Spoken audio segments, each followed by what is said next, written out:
Star Citizen blends cutting-edge graphics with a first-person perspective to immerse players into its sandbox universe. But with a steadily expanding scope, more and more features being added, getting into the game can become a bit more daunting for a new or returning player. The aim of this video is to get you set up and playing the way you want to, as quickly and painlessly as possible. I'm Forrester, and my YouTube channel is all about giving you useful or interesting videos around simulation type games, including Star Citizen. Specifically, this video will cover a number of key elements for new or returning players, and I've included timestamps in the video description to help you find exactly what you're looking for. And if you're new to the channel, I hope you'll consider subscribing so you can be notified of future Star Citizen videos, such as ship reviews or location spotlights, as soon as they go live. So firstly, and this is really important and that's why this section comes in before the video covers buying the game, Star Citizen is currently, and often controversially, in alpha testing. That means it's far from feature complete, although in reality much of the gameplay could make up the size of many other games on the marketplace. Critically, Star Citizen is constantly iterating and evolving, both in the feature set available to you as a player, but also in scope. You'll often hear the criticism of feature creep levelled at the game, as more and more cool ideas are added to the project, but at the expense of increasing development time. And because the game isn't complete, you'll likely encounter bugs as you play. That could be as insignificant as walking past a load of characters standing on their chairs for no reason, or could be as disruptive as being kicked off the server, having to reconnect, only to find you've been killed in the meantime. All of that said, even in this state, Star Citizen can be an incredibly fun game, especially if you're playing with friends. It's often breathtakingly beautiful, and even without a high level of polish, draws you into the world. Finally, on alpha testing, if you do decide to go ahead with the game, you can help to identify and fix some of those bugs as you go along. On the Star Citizen website, there's a section called the Issue Council, where you can help to report issues as they crop up, and prioritise what you think are the most important bugs to fix. The first thing you'll need to do if you want to play the game is to go to the Star Citizen website at robertsSpaceIndustries.com and create an account. As part of that, it's in your interest to enter a referral code, as it'll give you an extra 5,000 in-game currency, called UEC, for signing up. I've included my code in the video description, as well as a link to a randomizer, which will pick somebody else's at random. Once you've created your account, you'll then need to buy the game. I'd suggest budgeting $70 for this. Star Citizen has a huge store page where you could spend thousands of dollars on spaceships if you were so inclined. What you'll want is a game package. That's what gives you access to the persistent universe, or the MMO simulation portion of Star Citizen. You may also see Squadron 42 packages. That will be the single player experience, as well as a section simply called Ships, which used to be called Standalone Ships. Those purchases allow players who already have a game package to buy an extra ship module without paying full price for game access again, but as a new player, you'll want to stick to the game packages. There's a sliding scale here with different ships on offer depending on your budget and what you'd like to do in-game. You might want to take some notes here and research each of the ship options and what it gives you. Every single one of these you can buy in-game. All you're deciding is what your very first ship will be. Personally, I'd recommend the Avenger Titan. It's a little more than the most basic package, usually coming in at around $70 when there aren't any sales on, but there are usually sales a couple of times per year if you're hoping to bag a bargain. On the video footage, you'll see the price as a little different as different taxes are applied in different locations, and I'm in a higher tax location. But the Avenger Titan is a really versatile starter ship. I've reviewed it on this channel before and given that verdict, as it will let you try out most of the key gameplay loops to find out what you enjoy the most. Note that ship choice is a very personal thing, and whilst I suggest the Avenger Titan because of how versatile it is, if something else takes your fancy, or budget constraints dictate a different choice, that's okay too. Be sure to do your research on the ship you want to buy. My ship review videos might be a good starting point, and also be sure to double check that the package you're interested in includes game access. It'll be listed as Star Citizen Digital Download or something similar. Once you've opened your wallet and sunk your cash, it's time to download the game. Depending on what you want to do in Star Citizen, you'll want to consider what controllers you might have available. Star Citizen is fully playable on a mouse and keyboard, and scales with different options all the way up to people with highly specialised hardware like joysticks and head tracking. I have a separate video guide on setting up your hardware within Star Citizen, so to save you time, I'll not repeat that here, but the most important thing will be to take a note of some key controls. Those will be your interaction key, which defaults to F, your MobiGlas, which defaults to F1, and your ship movement keys across 6 strafe directions: forward, backward, up, down, left and right. You'll very likely begin to use more as you use your ships and steer yourself towards more specialised gameplay, but those basics will get you flying. In the main menu, there are 3 key options: the Persistent Universe, Star Marine, and Arena Commander. Star Marine is an arcade-style mode for first-person combat, and Arena Commander an arcade-style mode for ship combat or racing. The Persistent Universe is the simulation massively multiplayer online type experience. Once you click into that, you'll customise your character and select the Stanton system. You're greeted with a choice of starting locations. For new players, I'd suggest Lawville on Hurston as the choice, for the simple reason that it's right in the centre of the Stanton system. Once you've selected to load up, be prepared that it might take a minute or 2 to load into the game. That's entirely normal and why many players use SSD drives to store the game. Once you're connected to the server, there are no loading screens even as you cross the entire star system or blend between planets, so the trade-off of a slightly longer load screen to begin with seems worth it. The first sight you'll see will be your bunk as you wake up in your bed. To get up and walk around, either press the Y for Yankee key or hold your interaction key that you set earlier, which defaults to F for Foxtrot, and then look for the option to leave bed. At this point, you're free and unleashed into the universe. You can hit the shops and spend your initial cash, or head straight to your ship.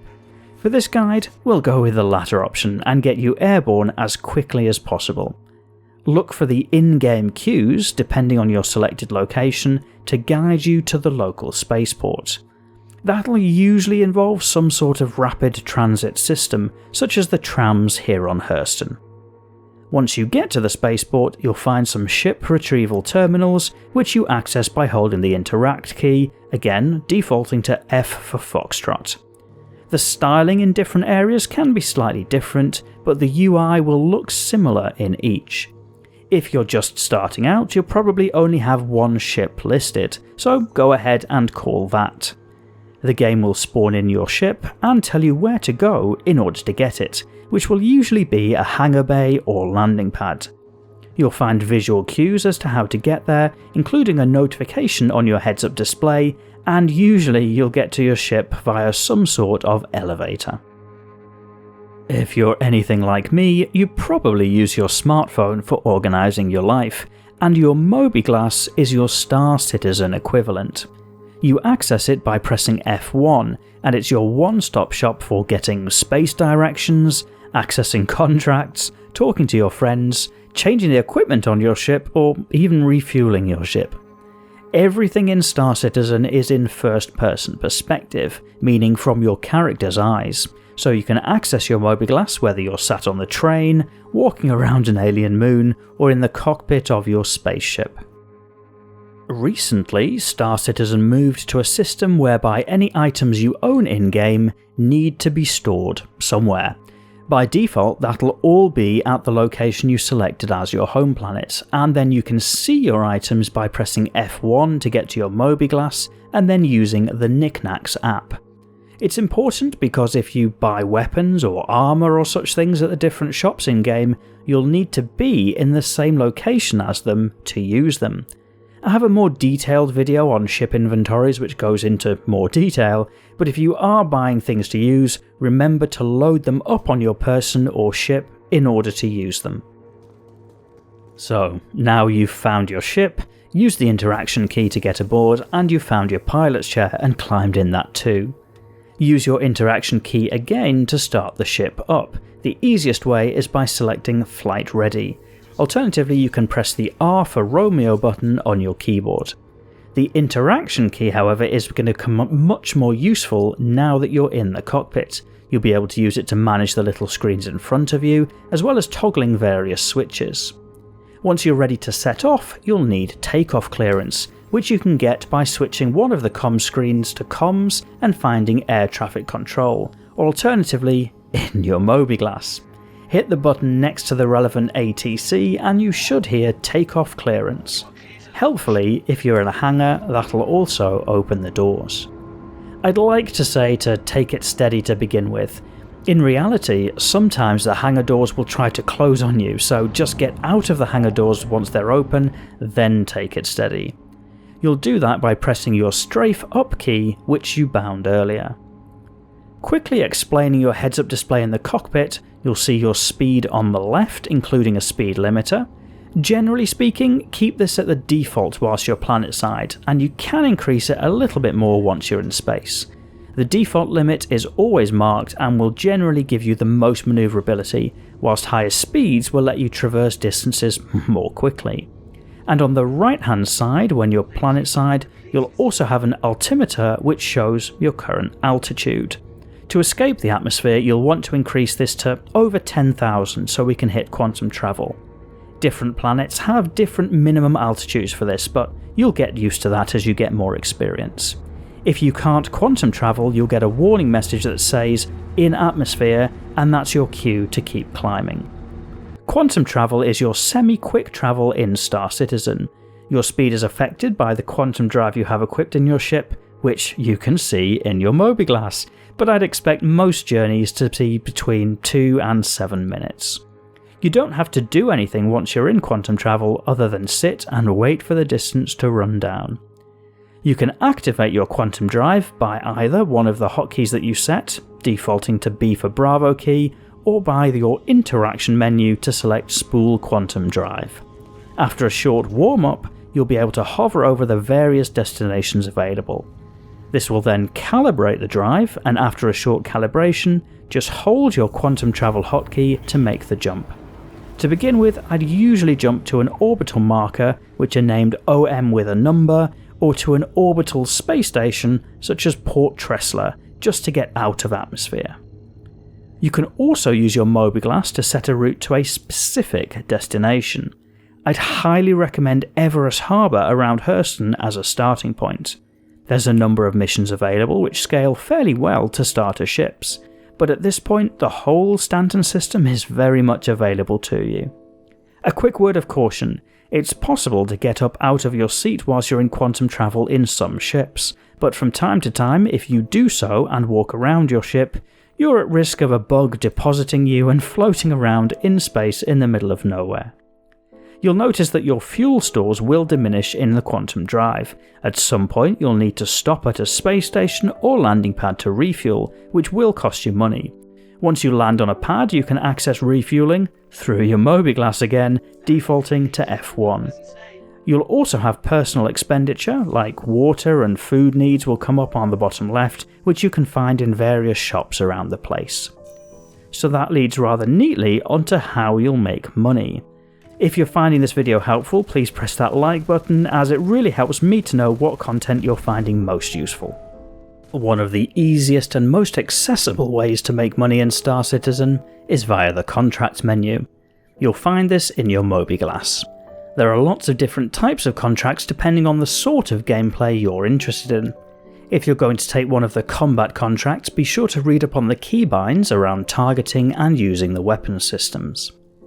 Delivery contracts are probably similar to a gig economy delivery job, where you pick up parcels and drop them off elsewhere. They're helpful in that they give you experience of flying, landing and seeing different places around the verse. They're also low threat and low risk, as you don't carry any personal capital outlay. Bounty hunter contracts involve finding and dealing with miscreants, although the finding part is usually as simple as following the marker. They're helpful for combat pilots, but can carry a little more threat and a risk to your ship with repair costs. But helpfully, as with the other contracts, there is little to no personal capital outlay. Mercenary contracts follow a similar vein, but may also include ground combat missions. Read the small print of the text to find out, as you'll need to purchase some personal weapons in order to complete ground combat missions. You'll also see pop-ups from time to time on your heads-up display, offering contracts for deep space combat rescue, or even from other players asking for personal transportation. They can be good ways to meet new players and get involved, although be wary, not all players are nice guys. Some contracts require you to build up reputation with a specific group in order to progress to the next tier. You can see your current reputation, you guessed it, in your MobiGlas. Higher difficulty contracts will be a little more risky or require more skill from you, but will generally pay out more. For some ships that have cargo storage available, it's also possible to make money by trading cargo. You buy cargo at a low price, then go sell it at a higher price. Many outposts, stations, and cities have trading consoles with a buy or sell tab, and you select your ship and then what you'd like to buy or sell. For many players, this is how they made their fortune in Star Citizen, but there are some caveats to be aware of. Firstly, the starter ships have very small cargo bays, so you're only likely to be making very small profits on each run. For many of the starter ships, it will be much more economical to run box delivery contracts initially instead. Secondly, you have to pay for the cargo yourself, which means that the cash you sink into cargo is at risk until the moment you're able to sell it. If your ship is destroyed with cargo on it, you lose all of that cargo, and whilst piracy isn't the most commonplace problem in Star Citizen at the moment, because of how large the system is, it's also possible that you'd run into another player who would be all too happy to destroy you if you didn't pay up, or sometimes even if you did. If you're buying or selling cargo, be sure to check the commodity price alerts in the journal on your MobiGlas to know where to buy and where to sell, so that you don't end up with a cargo hold full of junk that you can't get rid of. Mining is one of the best ways of making money in the current version of Star Citizen for those who don't want to get into combat, and for such players I'd wholly recommend it. Mining in Star Citizen is quite a detailed minigame after you've scanned for ore, and the first mining rover is relatively cheap and can be unlocked after a few hours of running missions. Mining can also be quite profitable and is very low risk, as all you can really lose is your time invested. I have a more detailed video available on mining, but key options here are the rentable Nomad or Cutlass combined with a rock mining rover, or a rentable Prospector, which can give you a flavour for the gameplay loop. One of the best things you can do as a new player in Star Citizen is set yourself a goal to work towards. You might like to go out and explore different locations, and I have a series of location spotlight videos that might give you some ideas. Or you might like to join an organisation to fly with friends and experience multi-crew ships. So I've included a link in the video description of my organisation which welcomes new players. But for most new players, their first goal will be to work towards their next ship. For economic players, I'd recommend aiming for a Grey Cat Rock at 172,000 credits. The Rock as a mining rover gives you a good, solid income and can be used to start building up a capital base. Then I'd aim for either a 2 million credits Prospector for continuing mining, or a 2 million credits Freelancer Max as a first cargo hauler. And if cargo is your deal, setting a goal of buying the 4.7 million credit Caterpillar should be a real aim. For ship combat players, I'd suggest working towards an Origin 325A. It's a really versatile and forgiving light fighter able to handle the vast majority of combat missions for 950,000 credits. But for all of these choices there are lots of options available, so feel free to do your own research and find what might be a good fit for you. Remember, most of these ships are available to buy in-game, so you don't have to spend more money to access them, at least for now. The game is in alpha, and so from time to time your in-game purchases might be reset, but that largely seems to be a fairly rare occurrence in recent history. If you are killed or your ship is destroyed, fear not, the game isn't over. You're sent back to a hospital bed in whatever your home planet is to start up again. Whilst you'll lose any items on your person, if your ship has been destroyed, you can get a new one by filing an insurance claim at no extra cost. You do that by visiting a ship spawn terminal, like the one you originally called your ship at, and hitting the claim button. Then you wait for the timer to run down. The timer will be longer for bigger ships and shorter for smaller ships. Sometimes, some of you might be tempted to find out what happens if you do something a little naughty in-game. There's a feature called Crime Stat, which gives you a criminal rating if you break the in-game laws. I'll not go into too much detail. There are more nuances, such as where you commit offences and if the authorities have their comlink up and running, but suffice to say, there are likely to be in-game consequences if you misbehave, including an in-game prison loop, and so if you're thinking of running a little rogue, you might find it helpful to read up a bit more about the criminal gameplay loops first. Speaking of helpful, I hope you found this video guide useful, and if so, please press that like button and subscribe to the channel if you'd like to see future Star Citizen videos. And if you have any questions not covered by this guide, or feedback, please let me know in the comments. Otherwise, thank you for watching.